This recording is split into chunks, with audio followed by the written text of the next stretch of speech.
Então estamos aqui em Darmstadt para o nosso culto de louvor a Deus e meditação na palavra. E hoje eu quero trazer uma palavra do Salmo de número 119. É o salmo mais longo da Bíblia. 147 versículos. E nós queremos ler apenas um versículo. É o versículo de número 105. Salmo 119, versículo 105.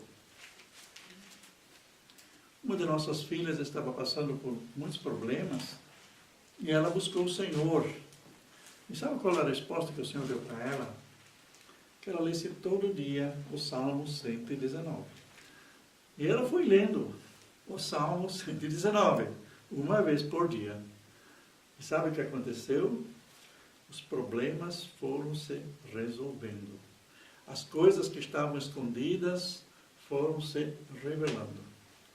Como é poderosa e viva a palavra de Deus. Há pregadores que dizem que quando nós abrimos a Bíblia, é a boca de Deus falando. Ela fechada é um livro, mas quando nós abrimos, é a boca de Deus falando. E nós tivemos uma situação em Frankfurt, anos atrás, quando estavam lá os bandalheiros fazendo baderna, já acampados diante do Banco Central da Europa, e depois era para ter uma manifestação, vieram 20 mil lá da Itália e também da Espanha, e nós, na ordem dos pastores, Deus nos conduziu assim, que deveríamos juntar mais pessoas para orar. Então foram reforçados os grupos de oração com a polícia, os grupos de oração com os bancários, com os políticos. Então sempre tem aqueles grupos de pessoas que buscam a Deus. Então se formaram muitos grupos de oração. E aí então aconteceu que quando chegou o dia, mas tem mais um mistério ainda que eu não contei, diante naquela praça que nós temos em Frankfurt, chamada Zeil, aquele calçadão, lá tem um monumento de Davi e Golias, onde o Davi está sentado em cima do Golias. O Golias já decapitado. Eu vi. Então, uma igreja aqui em Frankfurt resolveu ler a Bíblia de quinta a sábado. Sábado era para ter essa manifestação. E eles foram lá ler a Bíblia. Os jovens daquela igreja leram a Bíblia em voz alta, a Bíblia toda, dia e noite. E sabe o que aconteceu? Eles não conseguiram fazer a baderna que queriam. Conseguiram quebrar 3 vidraças e danificar uma placa. Porque sempre eles foram encurralados. Sempre. Quando a coisa parecia pegar fogo, aí a polícia chamava os irmãos na fé que eles conheciam. Vamos orar de novo, daí eles faziam um círculo de oração. E no meio da rua. Mas o que eu vi também, o poder da palavra de Deus. Então, nós usamos muito pouco a palavra de Deus. Nós usamos muito as nossas palavras, falamos as nossas imaginações. Inclusive, quando nós conversamos sobre certo assunto, um assunto que está em pauta hoje em dia, né, política, né, tanto aqui na Europa, como também os países que nos cercam aqui, e também no Brasil. Então nós somos às vezes tentados, muitas vezes falamos as coisas negativas, até profetizamos coisas negativas achando que vai ser assim, se continuar assim, vai ser o fruto, e nós não nos lembramos de proclamar a palavra de Deus. Eu vou chegar no texto ainda. Nós todo domingo à noite, nós nos reunimos com a nossa filha mais nova, em nossa casa, ela nos visita. E uma das partes que nós temos nesse momento de comunhão com a nossa filha, depois da janta, nós abrimos a Bíblia no Salmo 33 e proclamamos o Salmo 33, principalmente sobre o Brasil, mas também sobre as autoridades alemãs, onde tem aquela passagem que Deus anula os intentos dos povos, destrói, e feliz a nação cujo Deus é o Senhor. Então, isso traz muito mais bênçãos para os governos, para situações difíceis, do que ficar lamentando o leite derramado. Então, vamos aprender a usar a palavra. E agora vamos para o versículo. Salmo de número 119, versículo 105. Lâmpada para os meus pés é a tua palavra, e luz para o meu caminho.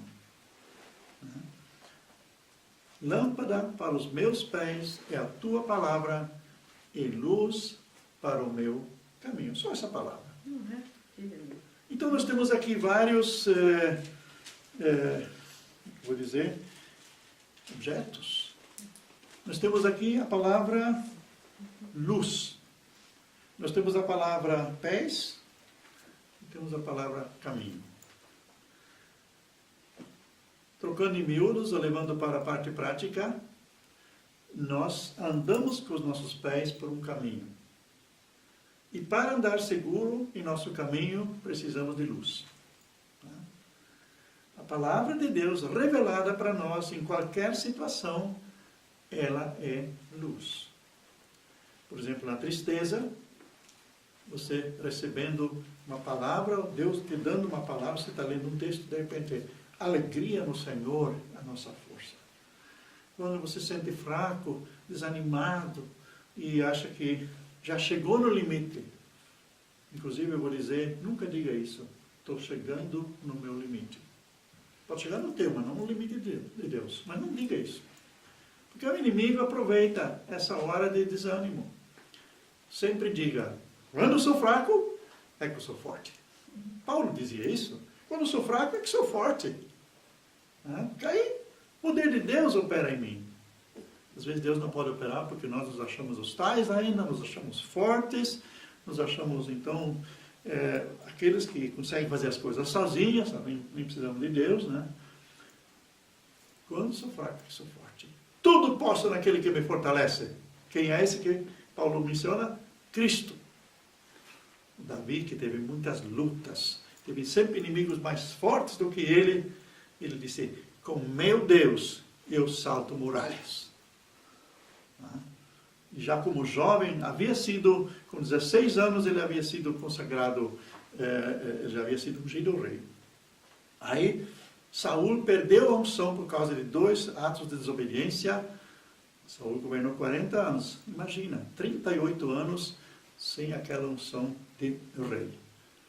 E aí, depois do 2º ano, Davi estava com 16, Deus mandou que Samuel ungisse Davi o rei. Apesar que Samuel disse para Saul, olha, se tu não tivesse feito isso, Deus teria perpetuado o teu reino eternamente. Então, Davi não era o plano 2 de Deus. Deus tinha só o plano A com Saul. Mas como ele caiu fora, como ele pisou na bola, como a gente diz, perdeu a unção, Deus teve que buscar um outro. Esse outro foi ungido, mas ninguém sabia, só a família sabia e ele próprio, e Samuel. Aí chamaram uma época, o Saul estava perturbado com o espírito maligno, entrava em depressão, aí chamaram alguém que sabe tocar harpa. E o menino de 16 anos sabia muito bem tocar harpa, então ele deve muito cedo começar a aprender a tocar harpa. E aí ele era chamado na corte para tocar harpa, e aí o espírito maligno ia embora. Aí o Saul foi para a guerra, Davi foi para casa. Aí o pai ficou assim preocupado, como é que estão os teus irmãos? Tinha 3 irmãos na guerra. E uma coisa que também temos que saber de Davi, ele era um irmão de 7, só que ele era ele provavelmente era de uma outra mãe, por isso ele é totalmente diferente. Os outros irmãos, 7 irmãos, eram muito, tinha boa apresentação. Davi não tinha uma boa apresentação e era menor do que eles. E por isso ele era meio desprezado assim, estava lá cuidando das ovelhas, os outros estavam em casa, fazendo outra coisa. E aí o pai mandou ele lá e aí ele se deparou com o gigante Golias, que estava lá desprezando Deus, desprezando o seu povo. E o povo se escondendo, até soldados se escondendo, correndo. E Davi disse para ele assim, quem é esse incircunciso? Em outras palavras, tu não tem pacto com Deus. Eu vou acabar com você. Nossa, eu tenho pacto com Deus. Não, você está afrontando o povo de Deus, está afrontando o povo de Deus. Está enganado. O Senhor está conosco. Então, toda pessoa nascida de novo, Toda pessoa que tem o Espírito Santo, todo crente tem pacto com Deus. Jesus fez uma aliança conosco através do seu sangue, e Ele tem a responsabilidade sobre a nossa vida e sobre o que nós fazemos para Ele. Não vamos temer nada, mas de onde nós sabemos isso? Lâmpada para os meus pés é a tua palavra, e luz para o meu caminho. E Davi derrotou esse gigante. Interessante que quando Saul concordou, porque Saul não sabia o que fazer, eles estavam falidos mesmo. Então vale, disse para Davi, vai com Deus, Deus está contigo. Só que ele disse, não, peraí, você não é soldado preparado. Pega aqui minha armadura. Pega agora um rapaz de 1,65 m de altura, pega agora uma armadura de um cara de 3 metros. Não vai funcionar.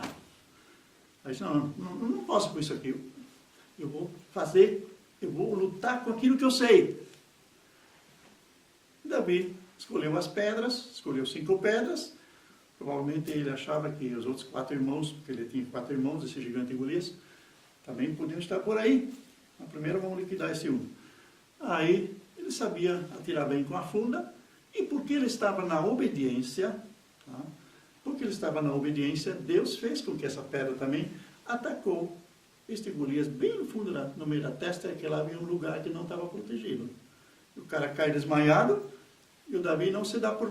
Davi não considera ele vencido ainda, vai lá, pega a própria espada dele e corta a cabeça dele. E aí que correram todos depois.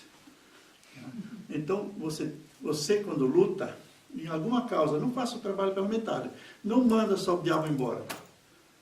Proíbe ele voltar. Enfrenta ele com a palavra de Deus. Davi enfrentou com a funda. E a Bíblia diz que a espada do Espírito é a palavra de Deus. Então, toda a palavra revelada. Davi lutou com aquilo que ele sabia.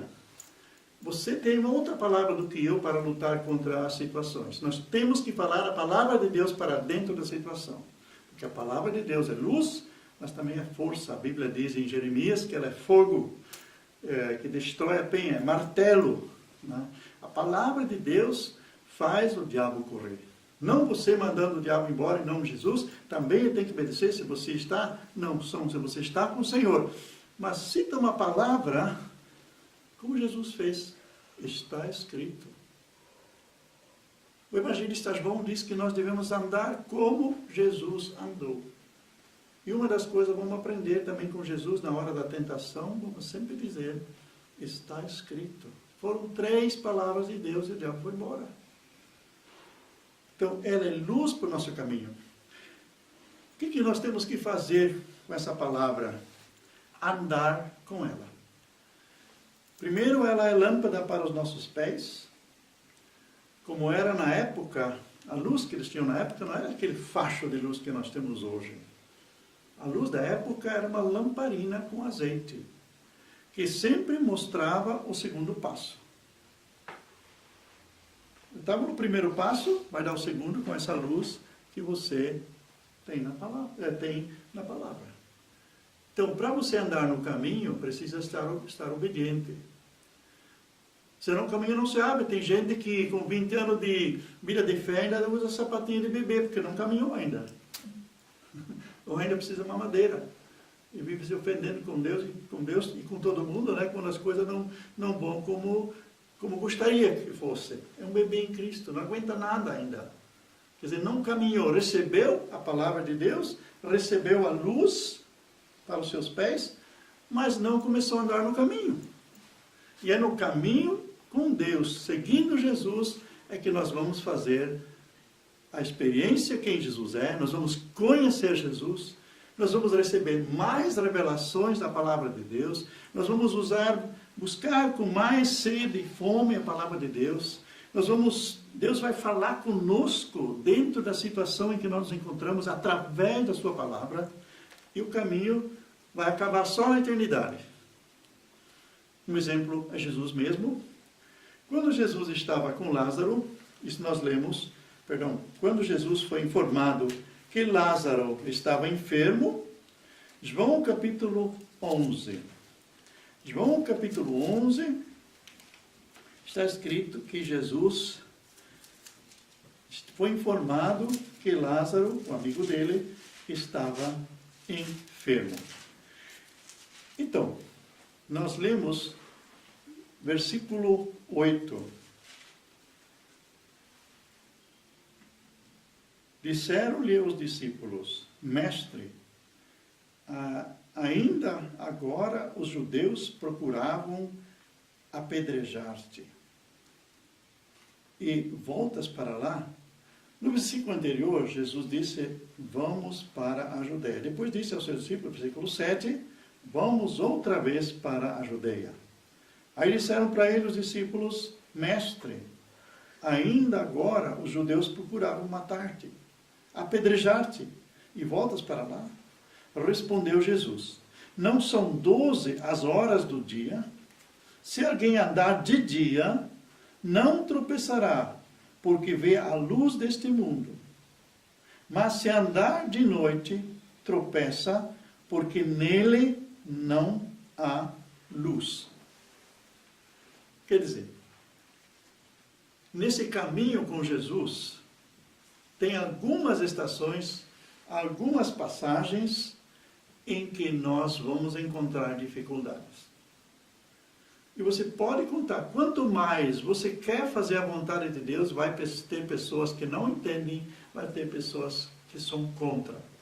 Quando Davi se apresentou e falou com convicção que esse incircunciso vai ser derrotado e que ele afrontou o Senhor, o irmão mais velho começou a dizer: você, o que está falando aí? Deixou lá algumas ovelhas, né? Ainda desfez, né? O trabalho dele em casa. Para vir aqui? Tagarela, você não é de nada. Por que ele disse isso? Quando Samuel foi lá ungir, achou que esse cara, o mais forte, seria o rei de Israel, como Saul também, uma pessoa possante, de boa aparência, uma cabeça maior do que todos os judeus. Então, um cara que aparecia, um cara que tinha pompa. E aí, esse mais velho achou que também vai ser assim. Talvez ele até tinha já um cargo de deputado, prefeito, alguma coisa assim. Né? Hoje seria, né? Já era vereador, quem sabe. Então, cabe bem para ser presidente da República. Né? E Deus disse para o Samuel: não é esse não. E nem aquele. Todos aqueles que tinham uma boa aparência não eram. Que tinha assim um porte que poderiam representar um país. O cara deve estar tido ciúme naquela hora, né? E começou a desfazer o Davi, né? E de repente todo mundo já estava falando que o Golias vai ser vencido por Davi. Saul chegou a saber, chamou Davi, e Davi foi honrado. Naquele momento o reino de Israel já estava nas mãos de um Davi de 18 anos. Ele só veio a ser rei muito mais tarde, depois que Saul morreu. Mas ele já era o rei, já tinha o domínio. E sabe o que a Bíblia diz? Nós, lá em Apocalipse capítulo 5, fala de todas as nações, fala dos que são salvos, aí diz que Deus os fez rei e sacerdotes.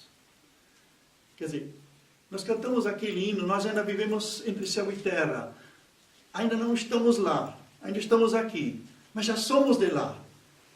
A Bíblia diz em Filipenses, em Colossenses e Efésios, Paulo diz que nós já fomos, através da ressurreição de Cristo, já fomos colocados ao lado de Cristo nas regiões celestiais.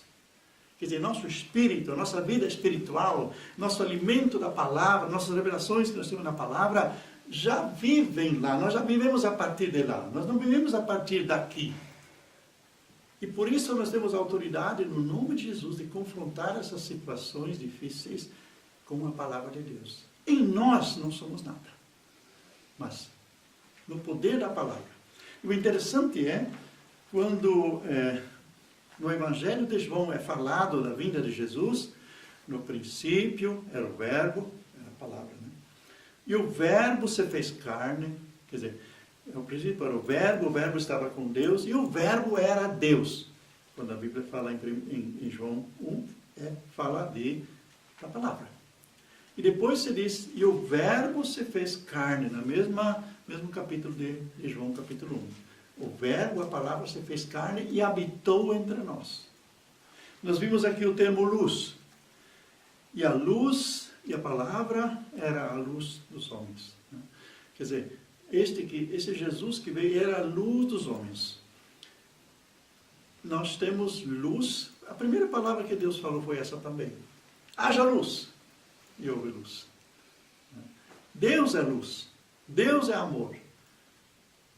E Jesus é a palavra.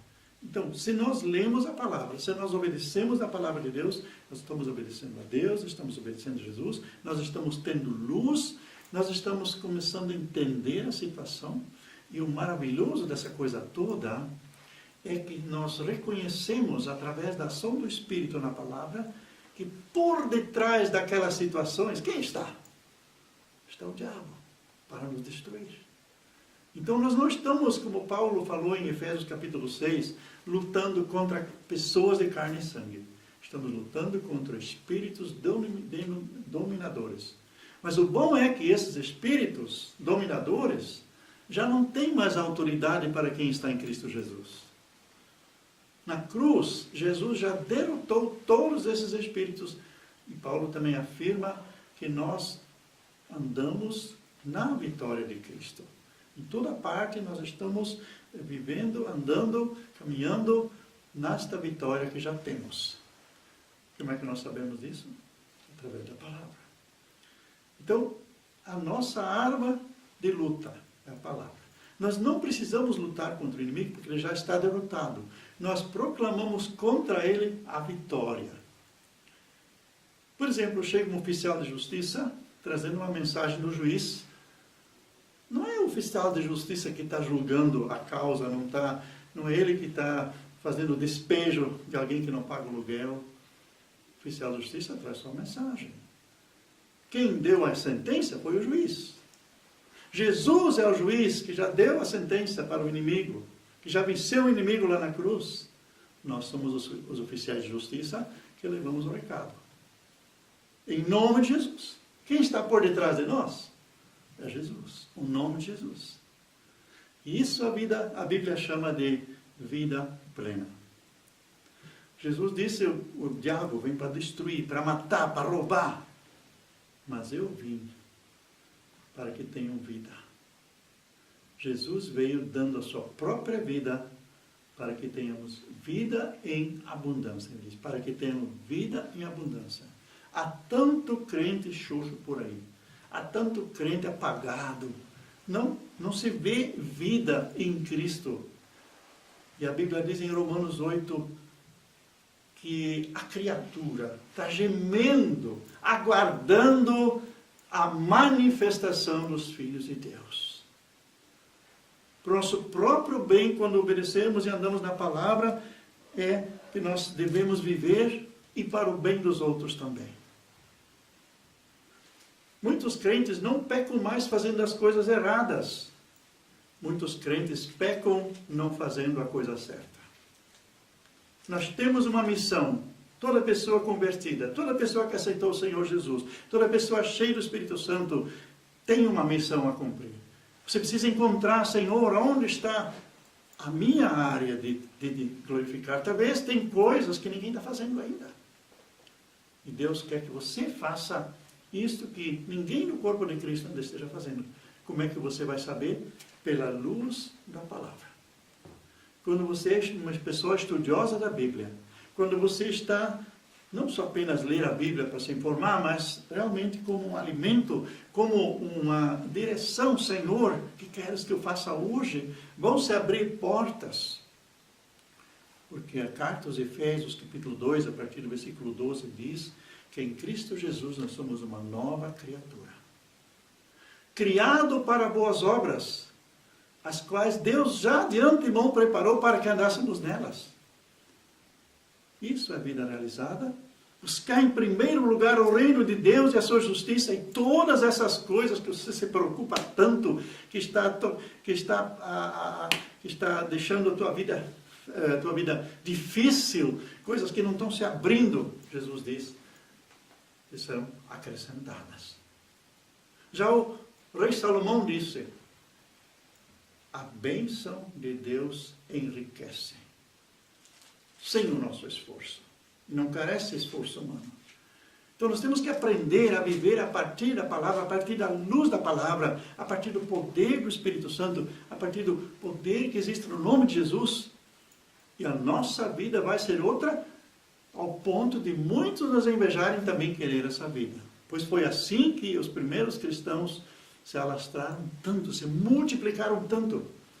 Porque depois que se tinham convertido, aceitado o Senhor Jesus, começaram a se reunir nas casas, e se reuniam, o que eles tinham lá? Comunhão entre eles, tinham comunhão no partir do pão, eles tinham aquelas refeições em conjunto, mas também a Santa Ceia, e eles tinham comunhão nas orações e na doutrina dos apóstolos. Quer dizer, eles estavam lá sempre se alimentando da palavra, sempre recebendo a palavra, e os apóstolos eram os melhores mestres, porque eles haviam estado com Jesus. Eles podiam informar de primeira mão, já não existia o Bíblia ainda escrito, né? O livro escrito. Não havia Bíblia, havia só os testemunhos. E os apóstolos não apenas testemunharam, mas eram testemunhas. Não apenas passaram informações, mas eles eram a informação. Assim como Jesus não era só mestre, ele era a própria matéria que ele ensinava. Assim deve ser o crente. Sermos como Jesus, andarmos como Jesus andou. E sabe, essa vida, por mais que você anda nela, ela te fica mais significante. E essas outras coisas que parecem tão pesadas, tão importantes, caem em segundo plano e outras coisas caem por si. Nem fica mais, nem aparece mais. Vamos viver nessa vida que Jesus nos trouxe. Vamos viver nessa comunhão. Quero orar ainda conosco, com vocês. Pai amado, nós te agradecemos que tu enviaste Jesus. Quem seríamos nós sem Jesus? Obrigado, Jesus, que na cruz tu não me diste esforço. Tu andaste na luz que o Pai te deu durante esses 3 anos. E lá no final, Senhor, tu também deste a tua vida para nos resgatar, nos salvar. Obrigado que tu levaste em teu corpo nossos pecados. Tudo aquilo que é afronta contra nós. Tudo aquilo que é herança de Adão. Tudo aquilo que o diabo preparou para nos fazer perecer. O juízo destas coisas, tu levaste sobre o teu corpo. E o teu corpo foi desfigurado com essas coisas. Por isso nós te agradecemos, Senhor. Que essas coisas não existem mais. Toda a maldição tu levaste sobre ti e venceste ainda o inferno. E tiraste as chaves da mão do diabo. E ressuscitaste com poder e glória, Senhor. E estás assentado à direita do Pai. E nós contigo, Senhor. Obrigado que as coisas antigas já passaram, tudo se fez novo. E nós não vivemos mais, Senhor, como esmoleiros, pedindo um pouquinho de graça, pedindo um pouquinho de força, pedindo um pouquinho de vida e alegria. Obrigado, Senhor, que em Ti já nós temos tudo. Nesta noite, renovadamente, nós nos abrimos para Ti, abrimos nosso coração. Abrimos nossas mãos para que Tu nos enchas. Abrimos nossa vida, para em cada detalhe de nossa vida, Tu sejas o Senhor. Obrigado que também não precisamos ser acusados pelo diabo, pelas coisas erradas, ou por alguma pessoa. Tu disseste lá no Velho Testamento, em Ezequiel, que nós seremos ensinados pelo Senhor. Que o irmão não precisa ensinar o outro, porque a revelação que Tu dás através da Tua palavra, a luz que Tu nos dás para o nosso próximo passo, já é a revelação daquelas coisas que temos que fazer. Senhor, dá-nos a Tua graça agora para andarmos nessa revelação, para andarmos nessa luz que Tu nos dás, para sermos obedientes a Ti e possamos ser bênção para outras pessoas. Nós não queremos ficar devendo a bênção, Senhor, porque Tu disseste a Abraão, te abençoarei, se tu uma bênção. E nós já fomos abençoados por Ti, Senhor. Então não queremos nos esconder esconder a nossa luz, mas queremos deixar brilhar a nossa luz. Queremos estar nesse movimento, Senhor, que Tu destravaste com a Tua ressurreição. Queremos estar juntos, Senhor. Paulo disse que nós somos cooperadores de Cristo. Nós queremos cooperar com a Tua obra. E em Ti somos mais que vencedores. E mesmo às vezes achando-nos que estamos sozinhos, somos os únicos ainda, ninguém nos entende. A Tua palavra diz que 1 abate 1000, E nós, juntando com mais alguém, a tua palavra diz que 2 abatem 10.000. Nós somos tão fortes em ti, Senhor. Obrigado. Na comunhão nós somos fortes contra o inimigo, porque nós vivemos a tua vitória. Muito obrigado, Senhor, pela vida plena. E agora rogamos esta vida também pelos nossos familiares. Entramos na brecha pelos nossos familiares, seja aqui, seja no Brasil, aonde eles se encontram, para que todos, Senhor, venham ter vida plena. E nós um dia, quando chegarmos na tua presença, possamos dizer com Isaías: Senhor, aqui estou e todos que me destem. Muito obrigado, Senhor. Amém.